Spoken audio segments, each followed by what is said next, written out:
Hello and welcome to this video. My name is Beckham. You may have noticed that I've split my jigsaw puzzle video into two sections.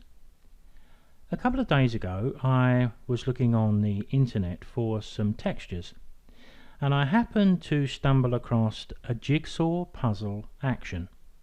So what I'd like to do in this video is to take you to that action, show you where you can find it, download it, install it and use it. Now, as you can see by the spinning round of the screen, I have opened up a fresh image into Photoshop. This image is also high resolution and it's 3:2 aspect ratio.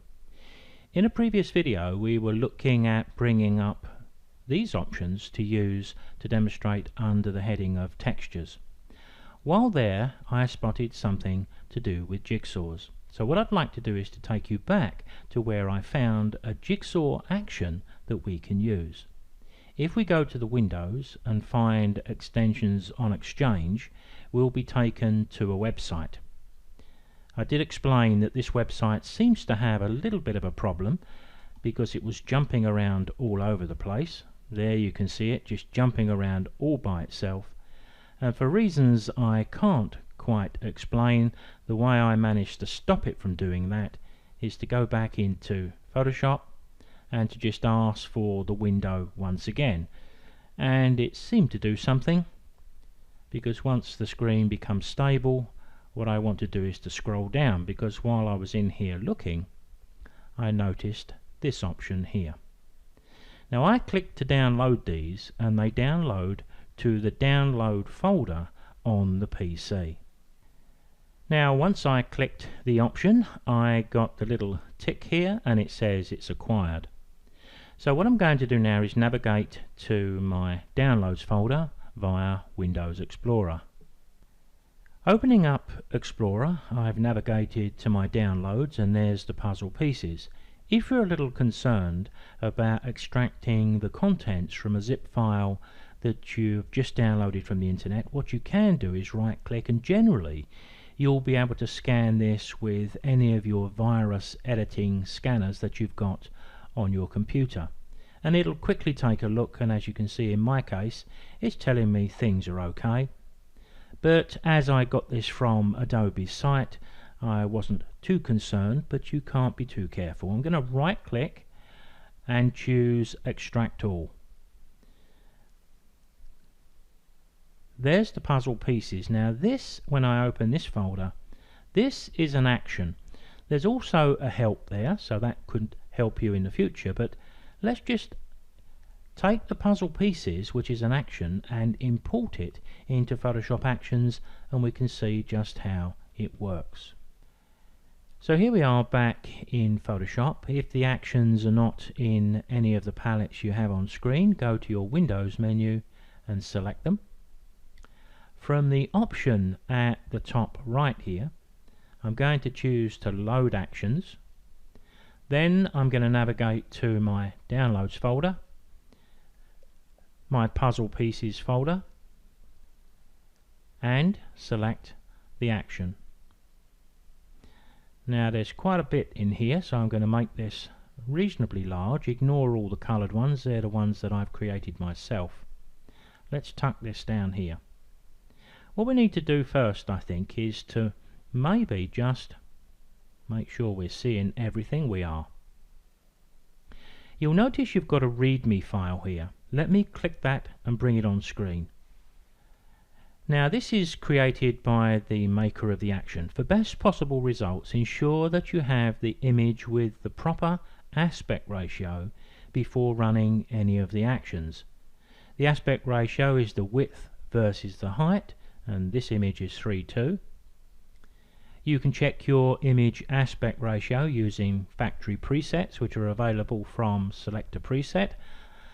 If we go down further, it says do not run actions that have the hashtag sign in front of them, because that's just really a title. So all we really need to do here, let's stop that. What we really need to do here is identify the number of pieces we want and the correct aspect ratio. Well, I can see a header here for 3:2 aspect ratio, and it appears to say that we can have 24 pieces, 144 pieces, 16 pieces, 140 pieces. I think what I'll do here, just for speed, is to click on 16 pieces. And as soon as I do that, you can see in the time I was speaking, it's already cut out all of the pieces. You can see them on the right. So what's the message we've got on screen here? When we create an action, we can program it to stop at a certain point to allow the user to make a change, and that's what we're being asked to do here. Whoever made this action created it so it cut out all the pieces, but now it's saying adjust the bevel and the drop shadow, which we looked at earlier in a different video. And we do that by looking at the top left puzzle piece, but once we've got that set and we click continue, that setting will be applied to the rest. Well, that seems pretty straightforward. Let's hit continue. Up pops the panel we want. Let's move it away from the puzzle piece we need to look at. There we can see the effect. I can put my cursor into the distance and use my up arrow to change the effect. There you can see much greater or less depending on what we want. Let me go back to about 10, I think. Let's have a look at that. That doesn't look too bad. We've got a drop shadow too. We can make adjustments to that, but to be honest, it doesn't look too bad. So for speed, I'm going to click OK. There's all the pieces. Let me close down the actions just to get them out of the way. Now we've got rather a large number of pieces in the layers, so it may be an idea if I go to the top right and down to panel options. Let me try making the thumbnail slightly smaller. Still can't see them all. Let's try going down even further. We still may not see them all. No, we still can't see them all. Let's tuck away all of these things so that we can see all of these layers, because I want you to see just what the action has created here. Now I'll carry on and do the rest of these, and I'll be back in a moment. Now once I've done that, let's take a look at what this action has actually done. The first thing it's done is it's made a copy of my original image. It hasn't touched my original image at all. So that's what's been created. Now we can see all of the jigsaw puzzle pieces, and each one of them can be turned off in turn or moved, rotated, put on the border. Well, I think you get the idea. It's also created that grey background, and of course we can change that by flooding the background with any other colour or texture we want. And at the bottom, just for reasons I'm not quite sure, we've got the original image, which is just left there from all of the pieces that were cut from it. Now if we were looking to create a real-life jigsaw effect, then the pieces we have here are far too big, but I used the large size just for speed. But of course this action works so fast, and with so little work on our part, we can afford to try one or two of the other options. Now let me give you a real-time idea how long it's going to take to create 192 pieces. It says 1612, that's quite close to the shape we're using here. So I'm going to click that and allow Photoshop and the action to do its business. Now you can see the jigsaw puzzle pieces marching from left to right, cutting out the pieces in a series of rows. And if we look over to the layers, which are rapidly moving, we can see that each row is given a letter, F, G, H, I, and so on. You can see how long it takes for the action to run on this high resolution picture. And as I'm speaking, we're getting to the end. We've got exactly the same as we had before, so let me get rid of my actions palette. Won't let me do that until I've clicked continue. It's come up over here, but the actions palette is right over the top of what I want to view. That's what I wanted to see. So what I can do here is make my changes should I decide that it needs a change, and when I click OK, there I've got 192 jigsaw puzzle pieces, every single one individual, created in the layers on the right. Now, quite obviously, if we go over here, we've got a lot going on here. Let me show you just one way we can tidy this up and make it a little more manageable. Let me scroll to the top. We can always make layers into what we call groups. So I could select A1, I can hold the Shift key and I can scroll down to where we get to B. So I can go from A1 to A16, so it seems we've got 16 pieces across. So I've got all of those selected. I can group all of those together. So if I hit Control G, I've just locked all of those into one group. So now I can affect them all in one go. You could add more, but if I wanted to then do B, I could do that in exactly the same way. We now know we need to go down to 16, hold the Shift key, Control G, so we could create each of these in their own group. So what we've got here is 12 rows, and each row contains 16 pieces. So I can turn off any row that I want, should I wish to do that.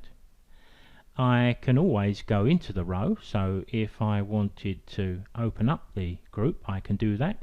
If I just wanted to turn off individual pieces, I can do that. And of course we've got the opportunity to make adjustments to the background, either to allow us to see a slightly different color or texture beneath, and or also to increase the background and give us a frame to allow us to make some of the pieces spill over into that frame. But I'm sure there's lots of different ways we can now utilize this jigsaw puzzle action. Very quick and easy to create. So we have 192 jigsaw puzzle pieces in 12 rows of 16. It could be quite tricky to locate just one piece. Well, not if we use the move tool technique from the top of the toolbox and the control key. For example, if I wanted to remove just a few pieces from the center of the tree, I can hold the control key. Now you notice as I mouse over all of these, you can see the smart guides all pop up.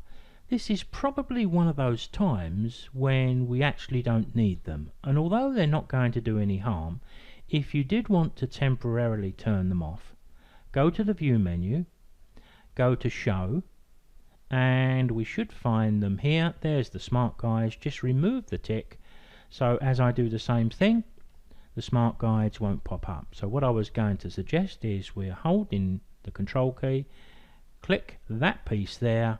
You can see the group is opened on the right hand side.